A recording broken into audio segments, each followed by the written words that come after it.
First of all, thank you for having us back. No, the kids are really excited to show you what we've done instead of just talking about it. So these are our talking heads for the team, but also this is our captain, Logan Wood. This is Emma Yost, and this is Riley Powell. So we have our captain. She's electrical. They all do strategy. Every kid is involved with everything, but they have a primary role in the team.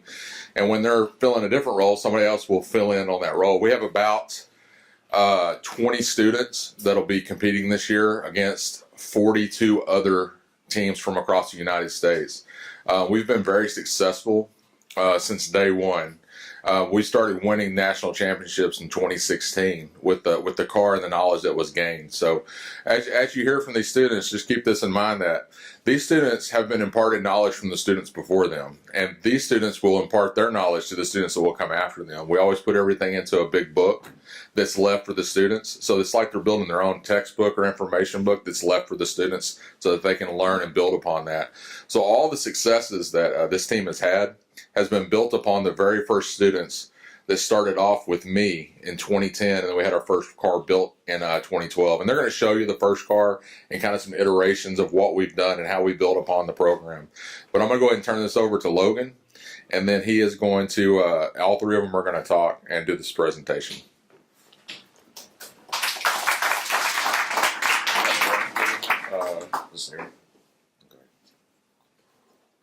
Okay, so in 2012, which you can see, this is the first car that we built, and it was basically a huge learning curve because they've never raced before, and it was basically to get everything about the race and all the knowledge from it and to improve to the next year. So this is the same car just with a different body. So the best thing is you don't want to build a new car without making modifications to the one before it because you haven't learned everything that you could have, which would benefit you more. So they took the same car and they wanted to be more aerodynamic, which you can see there, and then to make small improvements to make it better and better.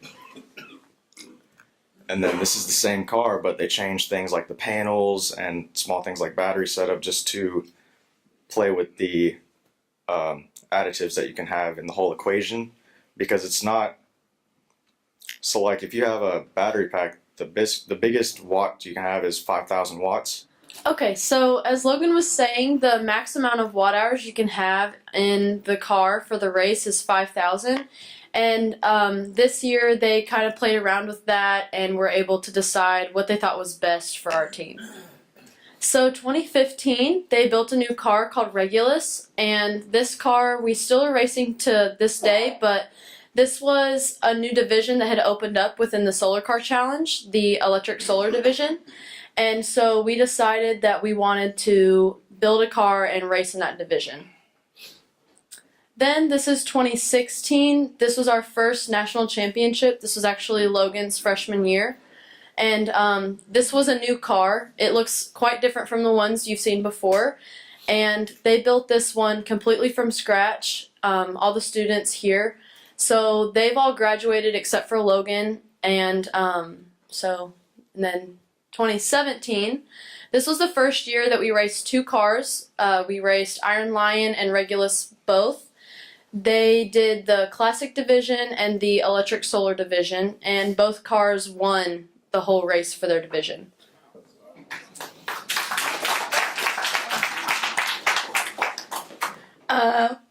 Sorry. Iron Lion covered 555 miles and its top speed was 60 miles per hour. Regulus covered 562.5 miles per hour and its top speed was 55 miles per hour. Alright, so basically this right here shows how engineering really changes the game. So normally changing out a battery takes a really long time with this, like something like this, but this, I mean, it's super quick. There were people telling us that they couldn't beat us solely because of how fast we could do this. I mean, people were getting water. Sorry, I get excited. People are getting water. I mean, all of this is, look, we're already done. And people right now would still be like getting their car in, doing this and that. I mean, we got laps on people solely just by the way that we engineered that and how fast we did it.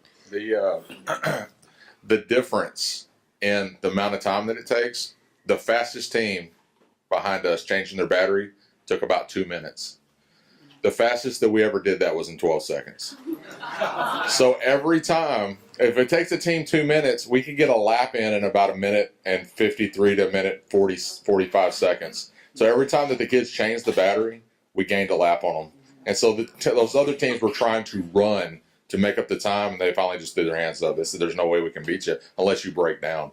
And that's when we were like, wow, engineering really changed the game as far as what these students did. And that was one of our former students that's not here, he's graduated. He spent, I thought, what was taking forever to design that system. He went through 3 prototypes, and then finally he got it together. And I'm glad I stopped riding him, because when he got the final product done, it was so smooth as far as how well, and that battery pack weighs 145 pounds. So they got it to where they could change it out in about 12 seconds. The slowest we saw was 18. So that's quick. That's real quick. There you go. Thanks. I think there's a slide before that. Is there not? Oh, okay, never mind. I was confused. Okay, so this is called scrutineering. It's a process. It's like where they scrutinize your car to make sure that it's safe for travel and stuff like that. You have to go through multiple things, electrical checks, mechanical checks. One of the things you have to do is called a tilt and turn. They tilt your car, or we tilt our car 15 degrees, and to make sure that it can handle that kind of substantial pressure on the car, make sure it doesn't, break or anything like that. Also, there's slalom and egress. You go through these turns, and you have to be able to get out of your car, turn it off safely within 15 seconds, just in case of a fire or anything like that. They want to make sure you can do all of those things. This was past summer 2018. We were national champions in our veteran classic division. This was my freshman year. This was my first year doing it. We, like I said, we're in the veteran classic divisions. There's multiple divisions. There's electrical, veteran classic, and advanced. Thank you. And advanced. We are trying to get into advanced next year. This is us driving our last few miles on the race. We are going 55 miles per hour. That was the speed limit. So that car right there is Scout. They look for traffic, and also media is in that car. Above that, or you're going to see it in a second, is our garage portable thing. We put it in there. We put it in there for if there's any kind of thunderstorms or anything like that, and attached to that is support. The support vehicle has the judge, it has the flagger, and it has the judge liaison. That is our car right there. That is Logan driving in the car. And above that is, in front of him, you can't see it on here, is the lead vehicle. They look for topography, and also they do strategy. So strategy is really important. Like, it's one of the most, obviously, mechanical, electrical stuff is important, but strategy is really important. You could give a really good car to someone who had no idea what they were doing, and they would get last place every single time, but you use strategy and you can do just about whatever you need. Yeah. This year's race will be at Texas Motor Speedway. I don't think I mentioned this. We went to Palmdale, California. We went from Texas Motor Speedway to Palmdale, California in I would say it was 5 days, something like that. 6 days. 6 days. It was really cool. And this year, we are going around Texas Motor Speedway July 15th through the 18th. It's completely free, and it's really cool to look at. So I advise you guys to go if you want, Thank you. 3 days around the drive? Yeah. Yes. Yeah. 4 days. 4 days. Yeah. It was fun. I'll just say this. So if any of you would like to come out during that time, it's completely free, and parking is on the infield. So you would actually drive in to where people pay the big money during NASCAR to get those infield tickets. You would drive in there and park, and then you get to walk around and see all the cars from all over the United States, or possibly from another country. It is the coolest car show you'll ever see, because every single car is built by students by hand, just going through the process of figuring out, scratching their head, I don't know. We've all been there where we don't know what to do, and then we research and research. This past fall, their semester exam project, was to figure out how to build the lithium ion battery pack. And these are battery packs that are built on the college level. So right now there's a car in the progress that is a college level solar car that's going to be built. Right now we're doing all of the other components that we can put on this car and test before they go into the new body. The new body will be a carbon fiber body with integrated solar panels, a hub motor where it's an in-wheel motor, and a custom lithium-ion battery pack. To give you just an idea of the advantage of that, our current battery pack weighs 204 pounds, and it's about 3,612 watt hours. The new battery pack will be 4,028 watt hours, and it's going to weigh about 35 pounds. So you're killing that much weight. That's like adding nitrous to a gas vehicle. So, if you have any questions, I'm going to let these kids field those. Here you go. Sorry. You have, I'm so sorry. Yeah. What were you gonna say? your solar array is monstrous.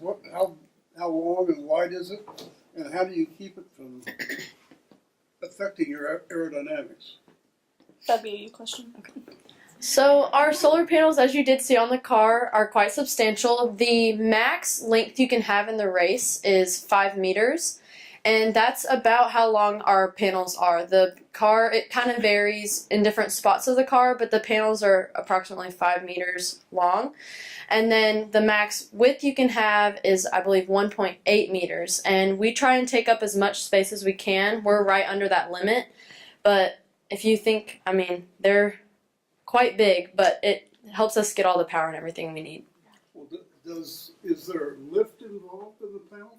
There is, Weight off? yes. So if you think about like an airplane wing, you can think about lift and how with the wind and aerodynamics, you can have a sort of effect of lifting the car off the ground.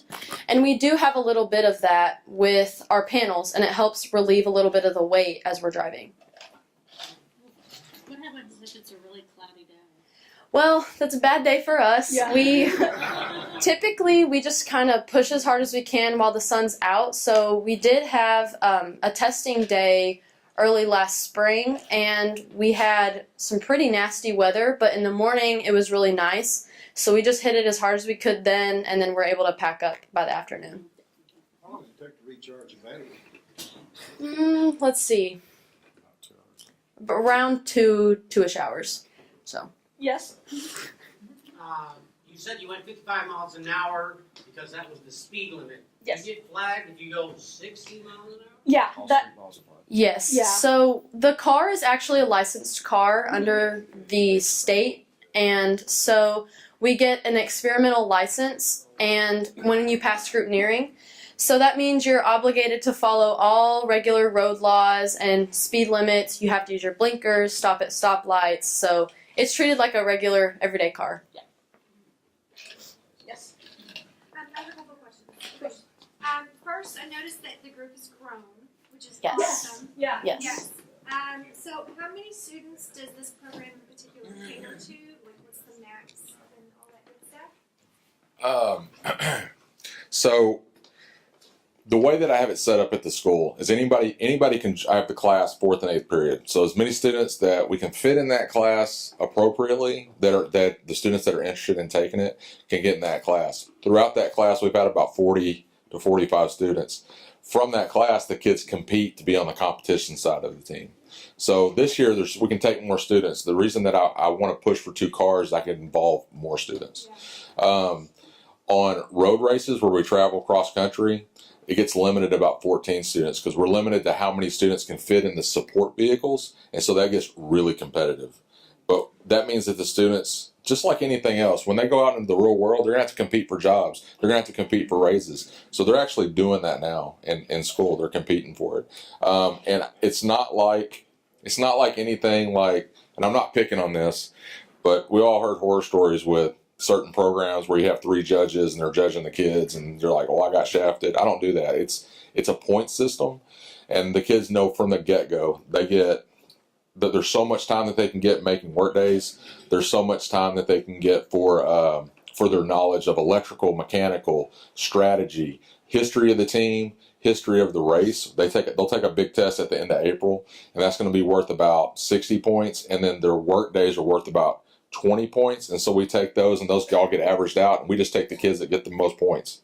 So it starts like that and goes down. And I always tell kids this: if you're alternate 1, 2, 3, or 4, be ready, because we've had alternate 1 and 2 come up and fill in for students for whatever reason they couldn't make the race, and those kids have been fantastic. So the soft skills that are learned through this program, the kids know the budget from day one. They know what we're getting from our sponsors. They know what the school's putting up. They're day one as far as like hotel rooms, what the cost is, what's the food cost. We need to figure all that out so we can look at what money do we have left over for making decisions on parts, how we're going to do modifications. So they have that full knowledge. So it makes it real easy decisions as far as hotels. So if we say, oh, we're going to put 5 of y'all to a room for one night, they're like, okay, because they know where the money's going. They know it's going back into the car and the program. And that actually brought me to my second question is, do you go out and look for sponsors? Who are your sponsors? And or does the school, and what's the ratio between the school and outside sponsors? Our outside sponsors, we have fantastic outside sponsors. Our top 2 outside sponsors are L3 and Farmers Electric. They have been with us from day one. We also have White Eagle out of Cattle Mills. They've been really good. And then we have Huntex Property has bought us stuff that we've needed. Let's see here. I'm not forgetting anybody. Greenville ISD. So Greenville ISD, they definitely fulfill the things that we need for our program, along with our sponsors. I would say with all of our sponsors, that outside sponsors in Greenville ISD, it's a pretty good, when you add up everything as far as providing us a truck, they bought the trailer, the money they provide for our travel budget. So we get a travel budget from the school, so they support us. It's all balanced out. So it's pretty good as far as outside versus inside. We're not totally reliant on outside sponsors, and but we're not. It's even, if that makes sense. Yeah. If there was a significant loss in any direction, then that would. You can ration out what you need. Yeah. So our goal with funding for the team is the more funding that we have, the more students we can involve. So that's how it works. It's not about staying in a nicer hotel room or anything. It's about the experience and about the students having that experience. How do you make the body? Does any of y'all want to build that? Okay, so we have the main frame, like the roll cage and all that, right? That's out of chromoly steel tubing. And then for the body itself, we still use chromoly steel, but it's very, very small. And it's welded and bent into the shapes that we need it. So it's wrapped around the car. So if you were to go outside where the car is now, you can touch the wrap and it's flexible. And it's like it's kind of hard to describe, but Problem airplane material. exactly, yes. And then all we have to do is get sections of the wrap, and we put it over the bars that we've already bent for the body, and you just heat shrink it onto it, and that's how we get the shape. And it's very aerodynamic. And y'all do that part? Yes, we do all of it. Yeah, Students do everything. Everything. We try to do everything in house. Yeah. The only thing that we get kind of iffy on is like right now. We have our hub motor that we got from what college was it? Iowa State. So Iowa State was selling a motor on eBay, and this is like if we were to buy it brand new, it'd be like a $15,000 motor. This guy had it on eBay for $1,250, and the team, I said, hey, this is like rolling the dice. We don't know if it's going to work. Do y'all want to roll the dice on it? They're like, yes. The cost benefit that we did on it was worth it. We got the motor, and then we were doing some research, and we found an old solar car team from San Antonio that had 2 motor controllers, and they said, just come get them. So me and another sponsor rode down there, picked them up, came back the next day, and then we sat down, and we found the manuals online, and we sat there and just reverse engineered how it all went together because all the wires were cut, and we got it running. And so it's running. We reconditioned all the windings on it, and right now we're waiting to hear from Texas Tech to see if maybe we have one of their motors, because they're going to give it away, and we filled out an application for that. So we're always working to find the best way to stretch our dollar, because there is a motor that we plan on getting in the future once the car's built. It's from Japan. Mitsuba makes it, and it's the motor that all of the college level teams are running right now, and so it's highly efficient. It's a cool motor, but we know that it's going to take a while to get there, and so we're not going to spend all our money just on a motor. We're going to do the things that are fiscally responsible for our team. Will your car beat some of the college level? I believe that our car would beat some of the college levels. Yes, ma'am. The motor that we're wanting to get from Mitsubishi is $25,000. That's the motor, the wheels, and the controller for it. But this motor has some special functions that allow it to have kind of like a paddle shift effect, where you can shift up and down through low and high speed. Yes, sir. I have two questions. How is the car ventilated? Like, is it AC or how loud is it? Oh, there. That's your question. Okay, so there's no AC in it. It doesn't bother me. It does get a little hot from time to time, but whenever you're racing, you don't care about it too much because you're willing to put in for it. But we have personal fans that are in there, and we have those running most of the time. And then, what was your other question? It does get pretty loud in there, but we also have a headset that's noise canceling, so it takes a lot of the sound out. And we'll be talking to the teams the entire time back and forth about strategy.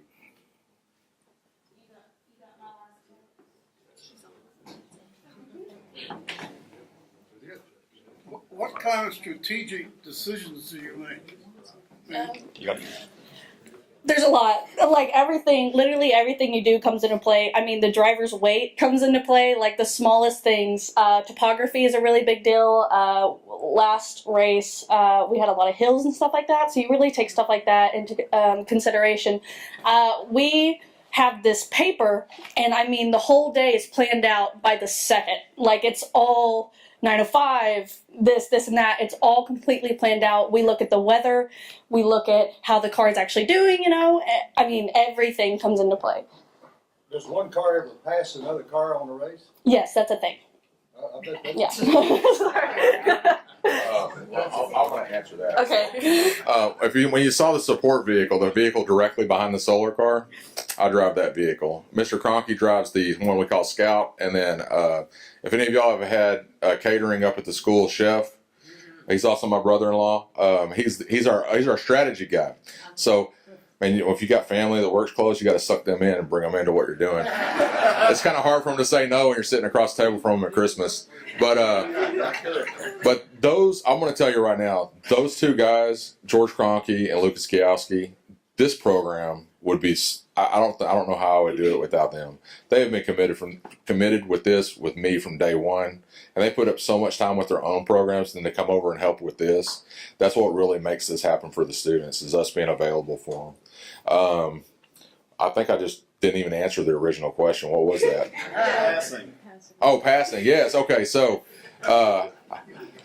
when we really try to avoid another team passing us. So if right now, the reason for that is because if a team was to pass us, they're going to do it really slow. And our goal is that when we pass somebody, we're going to pass them like you're passing in a regular car. So we'll tell them, drive it like a car. And they'll go from doing like 35, shoot up to 55, 60. We'll get around, and then we settle back down. So we're going to sacrifice that amount of power just for safety reasons. We've had other teams pass us back in the day when we were doing 15 miles an hour on the road, and then we were going to pass a team that had stopped. We had one team pass us, and they were just creeping by us at like 16. We're doing 15. And we're like, get on by. We just pulled over because it just felt, some of that stuff can feel a little bit scary. But through the time that we've done this program, and from our experience being on the road, we know how to manage these students and prepare them before we even go on a race. We have a route that we go out. We start out over at Caddo Mills High School. We drive down 36. We go 1572, whatever that is, going to Celeste. And we stop at their high school for a break. And so these kids get some experience on the back roads before we even get on the road. And then we sit there and we talk about contingencies. Our entire team is made up of contingencies. So we bought that motor on eBay. We're like, yeah, we're going to run this motor. And then we're like, well, what happens if it breaks? So we went online and we found another cheaper motor that's not as efficient, but it keeps us in the race. So we're always talking about contingencies, and we take extra stuff with us. The motto is, Do we need this? Bring it so we don't. Because as soon as you leave something behind, you're going to need it. So, I got a question for you. yes.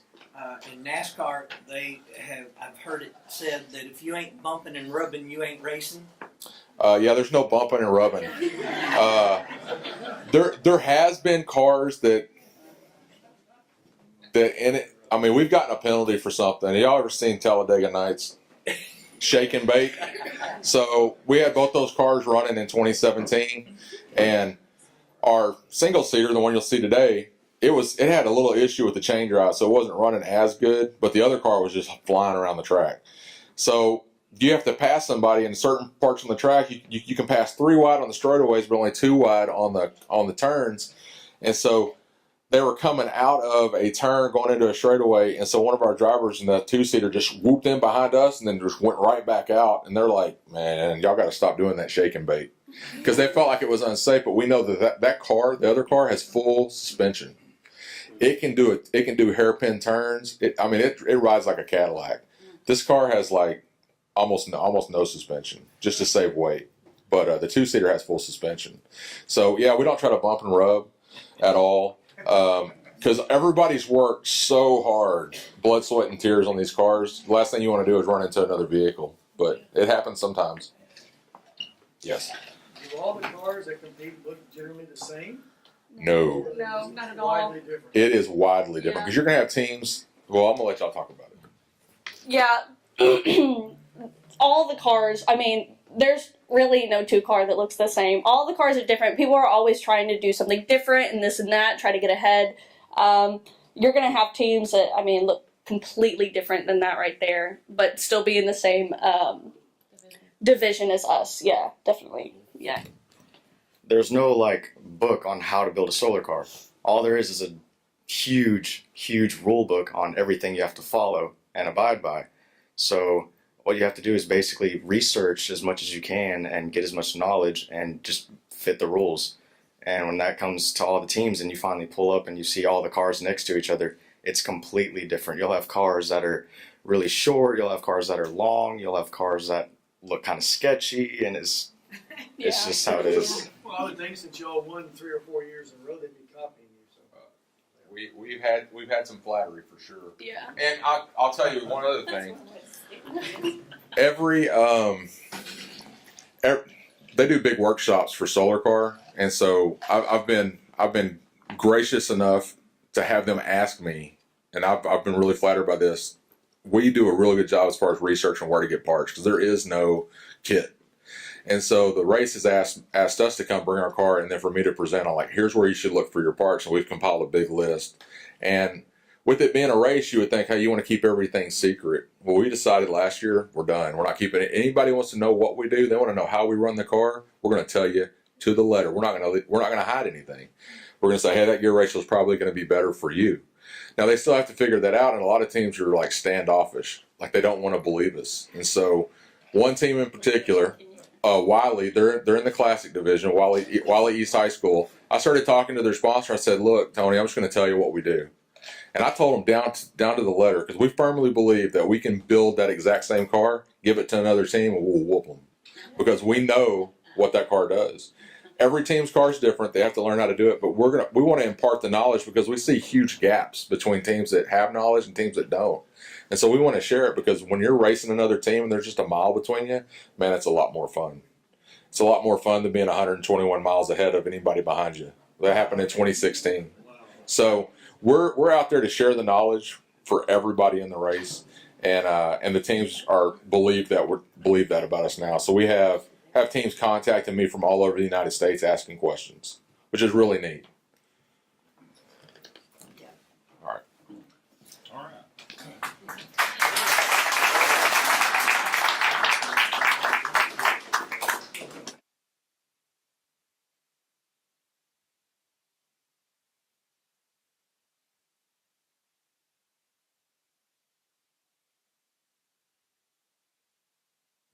Hi, my name is Riley Powell. I'm a sophomore in high school. Hi, my name's Emma Yost, and I'm a junior. Hi, my name is Logan Wood, and I'm a senior. So this is the cockpit of the car. This is where the driver sits and drives the car. There is a lot of different instruments. We have our amp meter, speedometer, and GPS. We have backup cameras instead of review mirrors. We also have a horn, blinkers, and a steering wheel. And then we also have part of our MPPT that reads off all the different power and everything that we're using and what we all have left.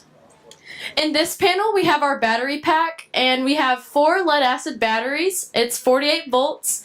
And then on top, inside, there's also a toolbox that holds our supplementary battery pack, which powers all the tools and instruments inside the cockpit. Also behind here, we have what's called a multi-point power tracker, and it converts sunlight into energy we can use in the batteries. And it also helps us regulate how many amps and how much power that we're using and what all we can see during the race. So in this access panel, this is where we can see everything. Like we have our motor, sprocket, wheels, and motor controllers back here. This is where we can access anything if we need to make any adjustments or just check on how everything's running. So in this access panel, we have all of our batteries and all of our different instruments that we can see how much power we're using. So in this toolbox on top, this is our supplementary battery, and this runs our things like our speedometer, horn, and all of our different supplementary systems. Then in the lower black box are our main battery pack, and that's what runs the things like the motor controllers, the MPPT, and the wheels itself. It runs our motor. As you can see, we have a seat for the driver and all of our different instruments on the dashboard. Things like steering wheel, cameras, blinkers, speedometer, and GPS. We also have an amp meter, which reads off how much power we're using. Then, as you can see on the far side on that black panel, that's what's called a fuse box, and that's all of our different inputs and outputs for all of our different systems. So we have 4 different fairing panels, which cover up our steering systems inside the front wheels.